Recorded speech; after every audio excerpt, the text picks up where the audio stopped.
Tere taas kõik kanali jälgijad. Täna ma siis näitan teile, kuidas ma valmistan vimmast äkist.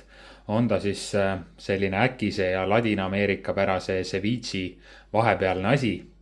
Et läheb siis sinna sisse ka sidrunit, mis hakkab seda vimmaliha siis õrnalt küpsetama ja teeb need peenikesed luud seal sees pehmeks. Veel lisan ma maheda maitselist oliivõli. Antud õli on siis Kreekast pärit õli ja just nimelt peaks olema selline maheda maitsega, et osad on sellise tugeva ja pikantse maitsega, et need ei sobi. Siis läheb sinna sisse veel üks mugulsibul, must pipar ja kasutan siis Himalaia soola. Aga esimese asjana siis tuleb ära hakkida see vimb.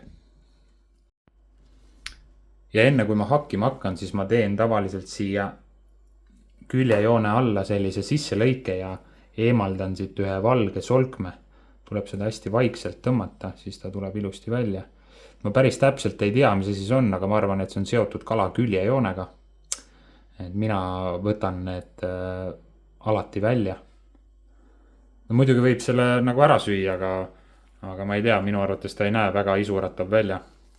Mina alati siis eemaldan need. Ja siis tuleb hakkida sellisteks 7-8 millimeetristeks ribadeks. Ennem tegelikult tuleks filee üle ka vaadata, et ei oleks ühtegi soomust peal. Et siis on see elamus natukene halvem, kui need pärast hamba all krõmsuvad. Ja hiljem siis ma lõikan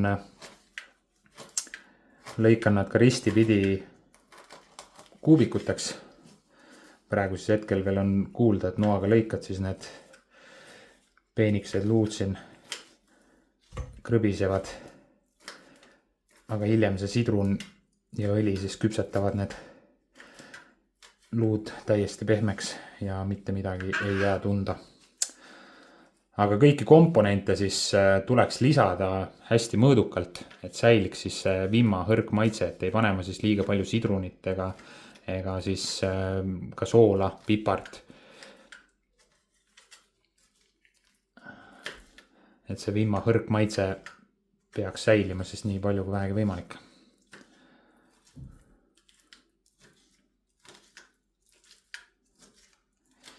Fileed on mul siin siis üks 700 grammi.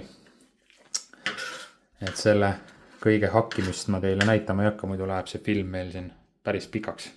Aga selline mass sellest siis tuleb. Fileed on hakitud ja nüüd siis lisame kõik ülejäänud komponendid ning ongi see hõrgutis valmis. Esimese asjana paneme siis ühe mugulsibula. Võib siis kasutada punassibulat ka, kellele maitseb. Mina siis kasutan valget. Siis järgmisena lisame soola. Et siia selle koguse peale ma panin 2 teelusika täit, aga ma kõike kohe ära ei pane. Et hiljem saab ju alati juurde panna, aga ära võtta ei saa. Nii, siis järgmisena paneme pipra. Pipraga ka mitte üle pingutada. Kes siis soovib, võib panna ka valget pipart, et see on natukene mahedama maitsega. Siis sidrunimahl.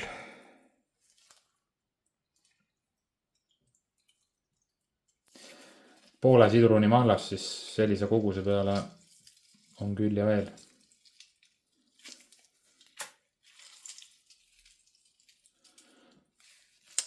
Ja nüüd korjame siis ka need seemned siit seest välja, mis siia lendasid.